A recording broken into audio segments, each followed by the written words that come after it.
అయ్యా బాబు నీకు నమస్కారం అన్నట్టున్నది ఇప్పుడు మా పరిస్థితి.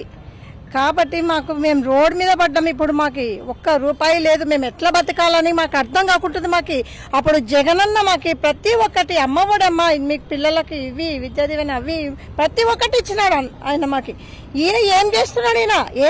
ఈయన ప్రతి కోట్లు వస్తేనే లోపల వేసుకున్నాడమో ఇవి ఒక్కటి వేసుకున్నాడమో అదే సరిపోతుంది ఆయనకి. మా మహిళలని మాత్రం మోసం చేసి దెబ్బతీస్తున్నాడు మాకు. కాబట్టి మేము ఉసురు కొట్టుకుంటున్న ఆడవాళ్ళది అయినది మాత్రము మాకు మాత్రం ప్రతి ఒక్కటి నిన్న ముసలు పెన్షన్లు అమ్మ మాకు పెన్షన్లు పోయినాయని బాధపడి ఏడుస్తున్నారు. 4,000 ఎవడు ఇమ్మని చెప్పినాడయ్యా నీకు? 4,000 అడిగినారు ఎవరన్నా నీకు? ఆయన జగనన్న 3,000 ఇచ్చినాడు. అది కడుపు నిండా తింటుండే. 4,000 ఇచ్చి వాళ్ళ కడుపు కొట్టేసినావు. ఇప్పుడు నువ్వు వాళ్ళు ఎంత బాధపడుతున్నారు, రోడ్ల మీద పడ్డారు.